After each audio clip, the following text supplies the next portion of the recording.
Bismillahirrahmanirrahim. Assalamualaikum warahmatullahi wabarakatuh. Perkenalkan, saya Intan Novia Listi dengan NIM 12070300020. Pada kesempatan kali ini saya akan sedikit menjelaskan mengenai basic machine learning menggunakan Python 3, tidak lain untuk memenuhi tugas mata kuliah fisika komputasi. Untuk itu simak video berikut ini. Oke, bismillahirrahmanirrahim. Langsung saja. Jadi di sini kita akan membahas mengenai basic machine learning menggunakan Python 3. Jadi di sini ada beberapa metode yang digunakan. Itu salah satunya yaitu metode SVM atau Support Vector Machine. Nah, metode SVM ini yaitu suatu metode pengklasifikasi diskriminan melalui hyperplane separatif. Nah, sebagaimana metode supervised lainnya. Nah, SVM juga dapat memiliki kemampuan untuk menganalisis klasifikasi maupun regresi atau prediksi. Nah, adapun ini ada gambar gitu ya. Gambar ilustrasi dari metode SVM ini.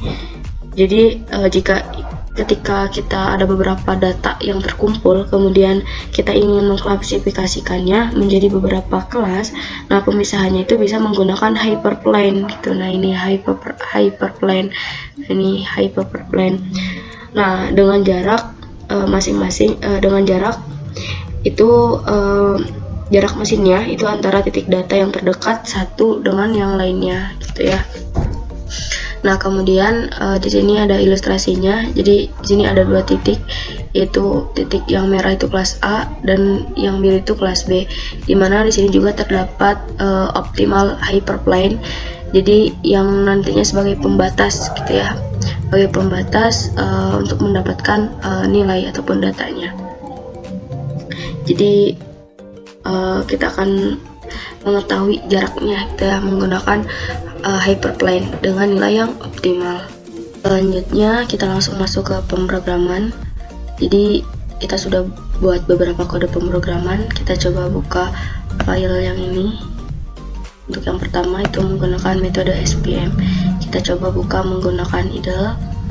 Nah, di sini bisa dilihat gitu ya kode pemrogramannya seperti biasa. Untuk yang pertama ini kita mengimport library support vector mesinnya, SVM-nya gitu ya, mengimport. Kemudian di sini juga terdapat database yaitu gerbang logika. Nah, di mana X-nya itu adalah data dan Y-nya itu adalah targetnya. Nah, X-nya yaitu gerbang logika itu dari 0,0, 0,1, 1,0, 1,1. Kemudian di Y-nya yaitu targetnya ketika 0,0 nilainya 0, 0,1 0, kemudian 1,0 nilainya 0 dan 1,1 itu nilainya 1 ya. Jadi ketika nilainya sama hasilnya 1. Nah, kemudian setelah itu, jadi ini bukan database-nya. Kemudian kita training dan diklasifikasi gitu ya menggunakan svm.svc. Nah, svc ini yaitu nantinya kita menggunakan tipe klasifikasi. Nah, selanjutnya itu kita langsung memprediksi atau menguji data-datanya. Misal kita nanti nilai dari 0,0 itu hasilnya berapa, prediksinya berapa, dan lain sebagainya ya, sesuai dengan database yang ada.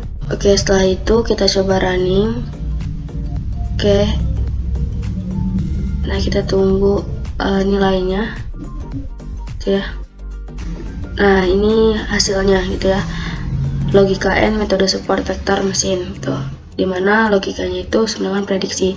Jadi ketika tadi nilainya 0,0, maka kita menghasilkan nilai 0, 0,1 itu sama dengan 0, 1,0 itu sama dengan 0, dan 1,1 sama dengan 1. Dan ini sesuai dengan logika pada dengan database pada logika gerbang logika N ya. Jadi sesuai dengan yang ini X dan Y nya. Oke, setelah itu kita coba masuk ke program yang kedua, yaitu metode SVM dari file N. Kita coba buka menggunakan idle. Oke, kita tunggu. Nah, ini kode programnya. Jadi untuk program yang ini kita akan membuat program dengan sistem panggil data N-nya gitu ya. Nah, yang tadi kan program yang pertama itu sistem data N itu berada di dalam logika X dan Y-nya. Nah, sedangkan program yang kedua ini X dan Y-nya itu kita akan mengambil dari file data, yaitu dari logika n.csv-nya yang pertama. Nah, jadi kita mengimport data SVM-nya. Nah, kemudian ini database. Itu seperti biasa untuk gerbang logika N-nya. Nah, membaca data dari file. Jadi ini tuh untuk X ya, untuk X dan Y. Kita panggil atau kemudian dipanggil oleh X dan Y-nya. Ini dimana X-nya itu data dan Y-nya itu target. Nah, dikarenakan untuk X yang ini ada dua fitur gitu ya. Fitur, jadi nilainya itu 0,0, tadi 0,1 dan 1,0 gitu ya. Nah, kemudian jadi ada dua fitur. Nah, kemudian untuk Y-nya itu target, jadi output dari gerbang logikanya itu sendiri. Selanjutnya seperti biasa kita training gitu ya, dan klasifikasi datanya itu seperti biasa kita diklasifikasi menggunakan svm.svc gitu ya. Kemudian di sini ada clf.fit, itu yaitu untuk fitting data antara data uji dengan data hasilnya. Nah, kemudian yang terakhir yaitu prediksi. Jadi prediksi ini itu pengujian ketika kita memasukkan data tertentu, kemudian hasilnya sesuai dengan gerbang logika pada database-nya. Jadi nanti ketika kita run, datanya itu atau hasilnya itu sesuai dengan database-nya. Oke, selanjutnya kita coba running. Kita akan melihat hasil akhirnya. Nah, untuk hasil akhirnya itu sama gitu ya. Ntar kita coba lihat dulu. Nah, ini hasilnya ya, nilai targetnya ketika kita membuat program sistem panggil data N-nya. Nah, ini hasilnya 0,00, 0,10, 1,0, kemudian 1,1, hasilnya 1. Ini sesuai ya, sesuai dengan program yang pertama. Cek. Oke, selanjutnya kita mencoba latihan yang kedua. Nah, ini latihan yang kedua, dimana untuk latihan yang kedua ini hanya ada satu input dan satu target. Nah, inputnya itu adalah X dan targetnya itu sinus X yang dibuat dalam bentuk file. Nah, filenya itu tadi file.txt ya, file.txt. Nah, kita coba lihat pemrogramannya. Yang ini tetap menggunakan metode SVM. Kita buka menggunakan Tidal. Nah, seperti biasa kita mengimpor terlebih dahulu ya file SVM-nya. Nah, jadi di file ini tuh kita bisa membuat prediksi menggunakan SVM. Namun SVM-nya itu tipenya yaitu SVR. Nah, bisa dilihat di yang pertama.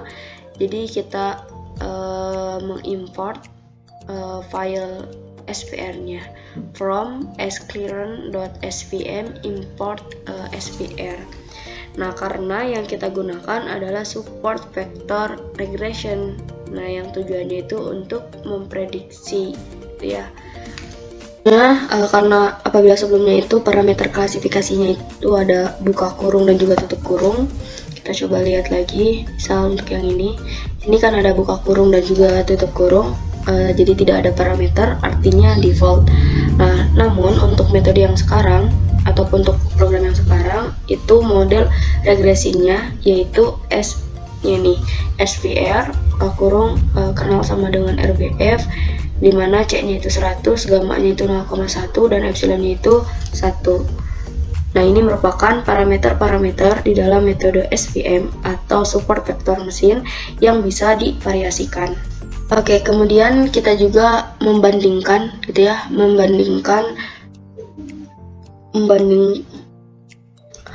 Oke, selanjutnya kita juga akan membandingkan, yaitu untuk memunculkan print data antara data X dan juga data Y-nya. Nah, yang hasil prediksi SVM kita munculkan dalam bentuk data dan plot data. Ini untuk menampilkan data prediksi gitu ya.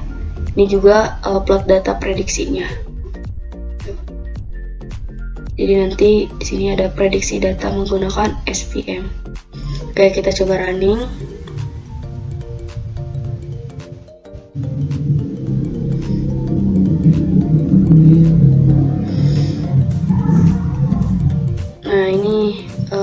datanya.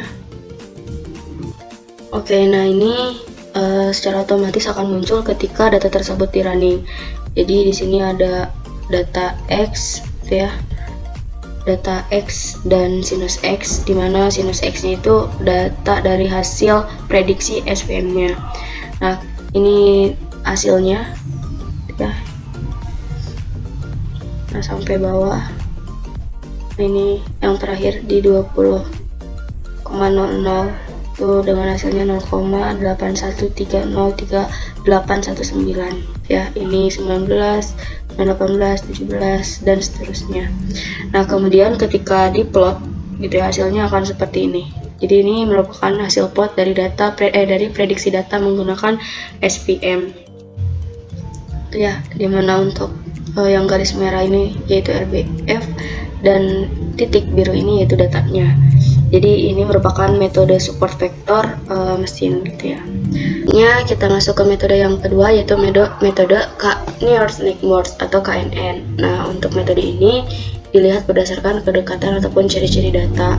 Nah, KNN ini juga merupakan sebuah algoritma untuk melakukan klasifikasi terhadap objek dengan data pembelajaran yang jaraknya itu paling dekat dengan objek tersebut. Jadi melalui pendekatan, dan ini merupakan sama gitu ya seperti sebelumnya itu ilustrasi. Nah, ini merupakan ilustrasi dari metode KNN.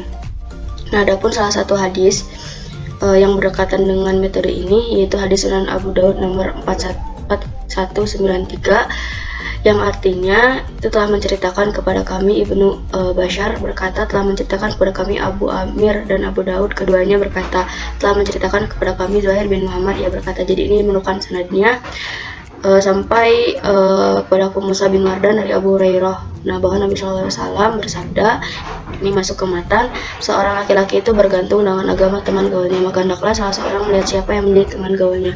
Jadi apapun itu, ketika kita ingin melihat ataupun mendekati objeknya, terlebih kita harus mendekati hal-hal yang objeknya yang mendekati.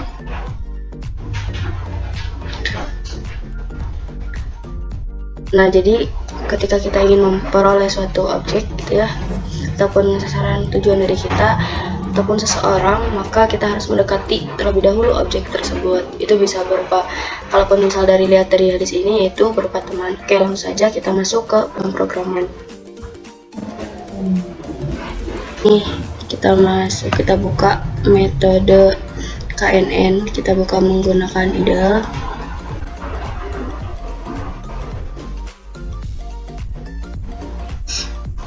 Nah, ini adalah metode ataupun pemrograman untuk metode KNN.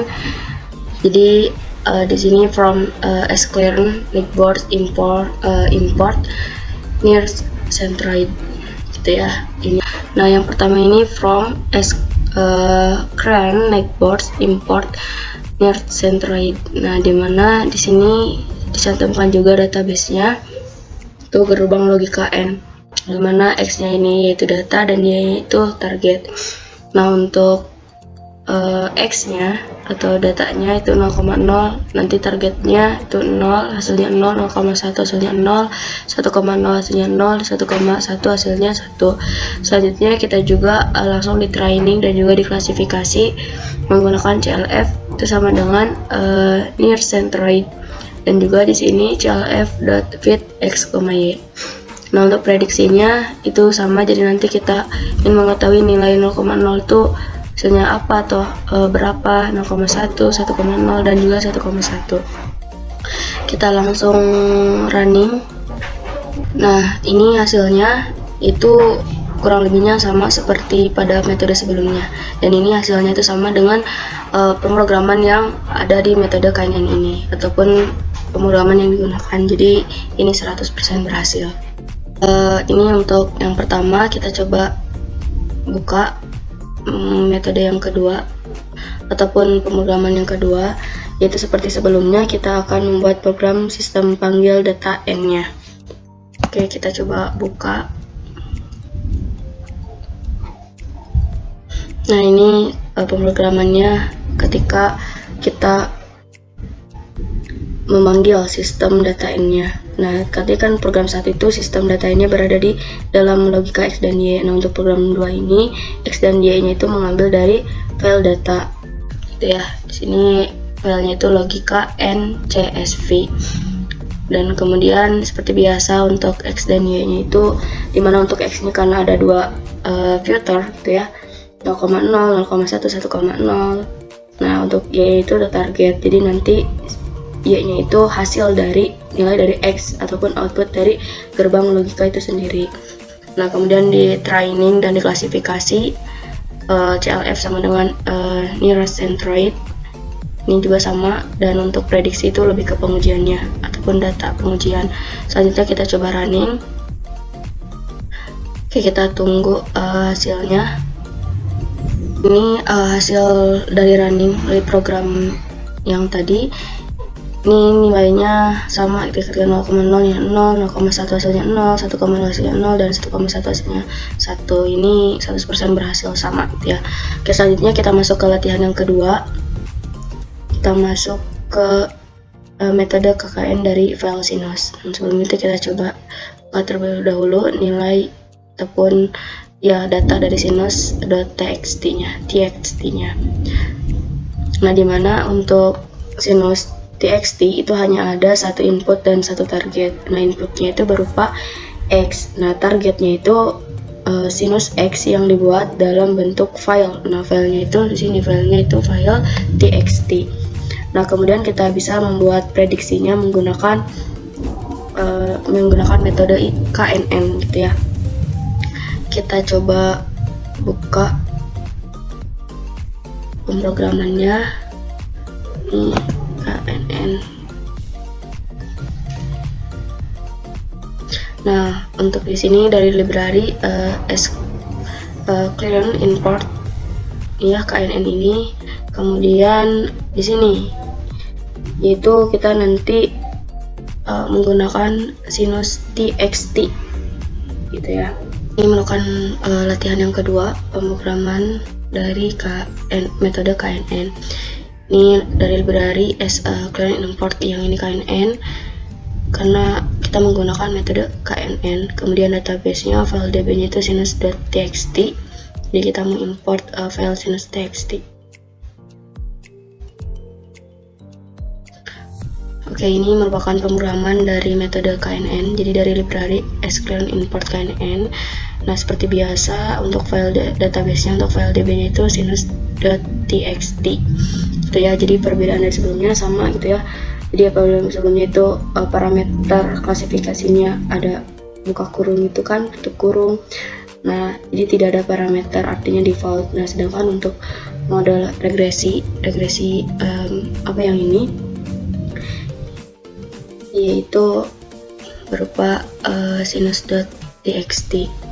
Nah, kemudian X data Y target itu sama seperti pada penjelasan sebelumnya. Langsung saja kita coba running.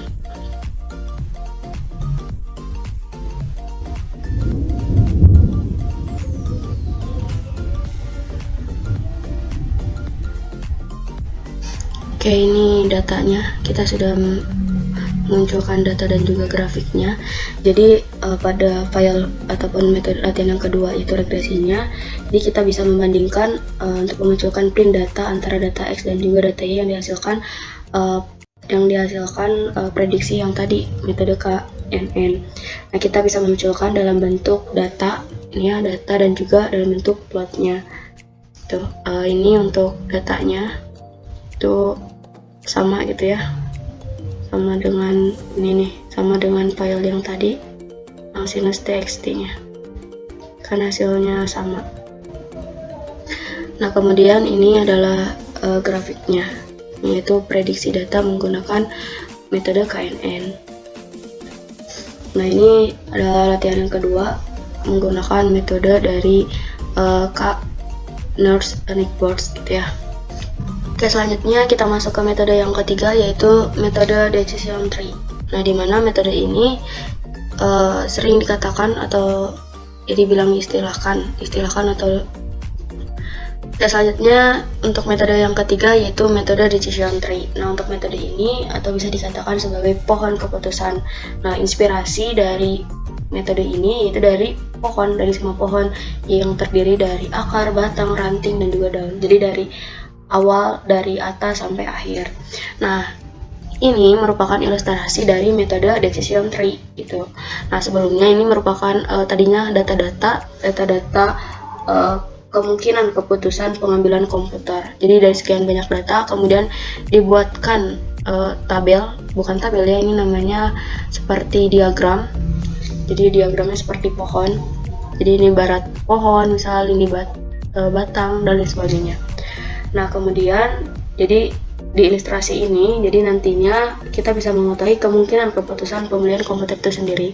Nah, tadi kasusnya dalam pembelian komputer karena datanya data pembelian komputer. Kita langsung ke pemrogramannya saja.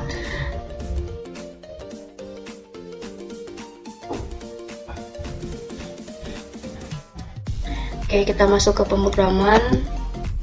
Kita coba buka yang pertama menggunakan jadi metode yang pertama itu metode decision tree, metode yang ketiga.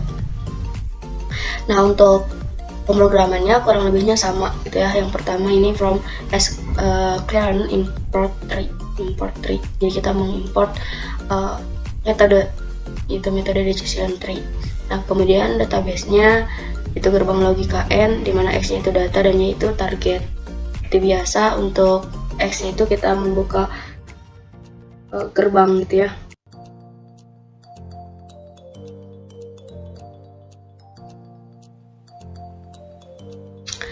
Nah, seperti biasa untuk SC ini kita akan membuka gerbang logika dari 0,0, 0,1, 1,0, 1,1 dan Y ini itu target ataupun output dari nilai. Ini kan database-nya. Setelah database-nya sudah, kemudian di training dan diklasifikasi. Ini CLF sama dengan tree decision tree classifier gitu ya. Dan kemudian CLF-nya itu CLF.fit X, Y, dan setelah itu ini memprediksi ataupun pengujian ketika kita memasukkan data tertentu dan kemudian hasilnya itu sesuai dengan gerbang logika pada database. Kita coba running, apakah hasilnya itu sesuai ataupun tidak.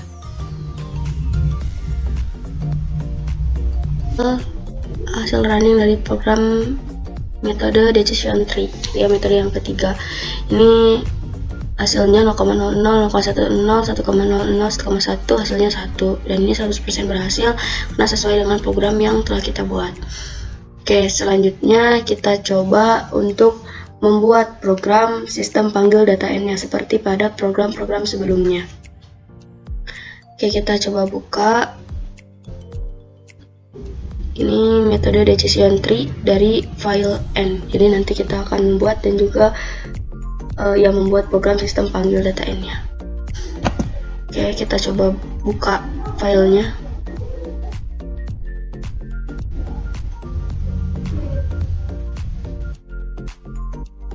Oke.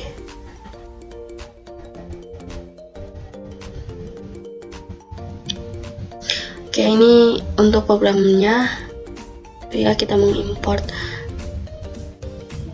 file tree atau decision tree-nya gitu, kemudian import pandas SPD, kemudian database-nya.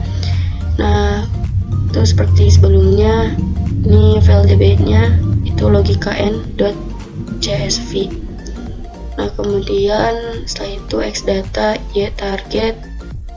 Ini kurang lebihnya sama, dan di sini ketika di training dan diklasifikasi untuk CLF-nya itu sama dengan tree decision tree classifier, kemudian CLF sama dengan CLF.fit X, Y, kemudian kita pengujian atau memprediksi datanya jadi agar selaras gitu nantinya ketika di running antara program dengan hasilnya. Oke, selanjutnya kita coba running.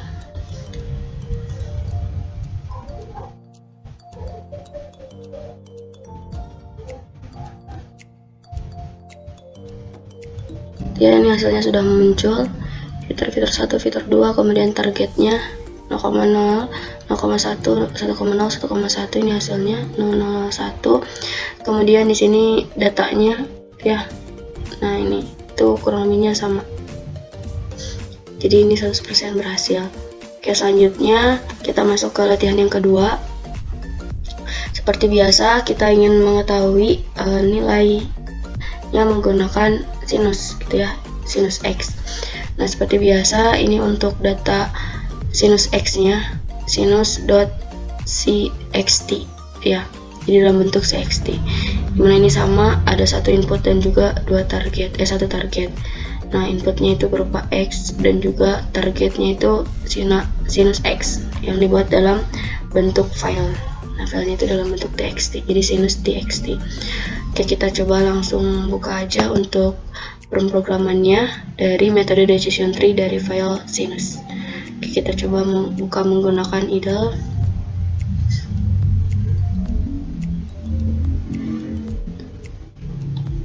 Oke, ini adalah kode pemrogramannya seperti biasa. Untuk database-nya, file db-nya atau database-nya itu dari sinus.txt ya. Jadi kayak tadi untuk pengalaman yang tadi ataupun data.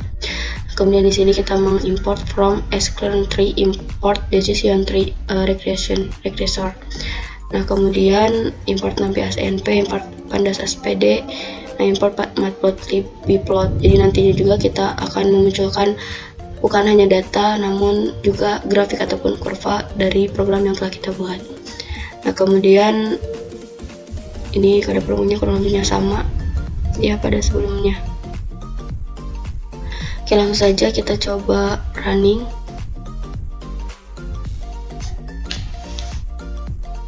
Nah, untuk datanya itu sendiri ini sama ya, dengan akhirnya sama dengan tadi file dari sinus txt-nya sama. Kemudian ini adalah kurva ataupun grafik dari prediksi data menggunakan decision tree. Oke, selanjutnya kita lanjut ke metode ANN. Kita coba buka menggunakan input. Nah, untuk metode ANN ini kurang lebihnya sama seperti sebelumnya. Nah, untuk kode programnya jadi di sini untuk ketika di training dan klasifikasi untuk channel F itu akan seperti ini. MLP classifier ya. Nah, kemudian ini untuk metode ANN-nya. Nah, ini yang kedua, metode ANN yang dari filenya. Kita coba buka. Nah, ini database. Kemudian untuk file database-nya kita menginput file logika logika and.csv. Nah, untuk filenya ini logikanya. Nah, ini untuk logikanya 0,000100111. Nah, kemudian yang tadi kita coba buka lagi. Oke, kita coba running.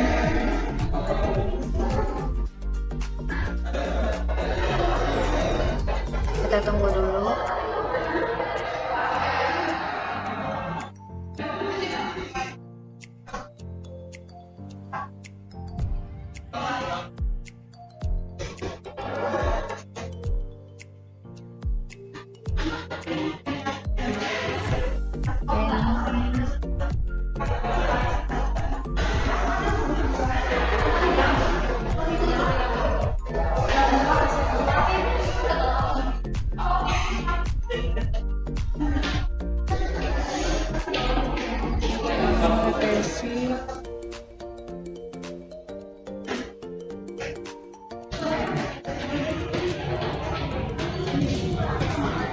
File database-nya kita ambil dari sinus txt.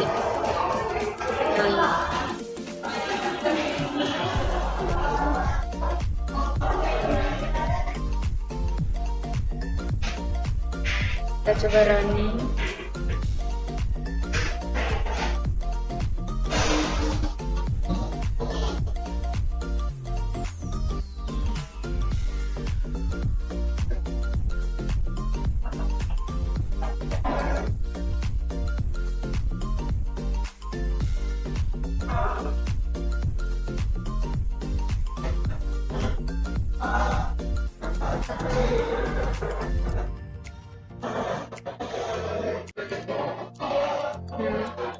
Ini grafiknya Jadi grafik prediksi data menggunakan neural network.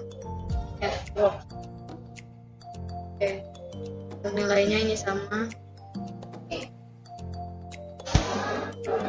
Nah, ini jadi terlihat ya sama dengan file yang ada di sinus.txt.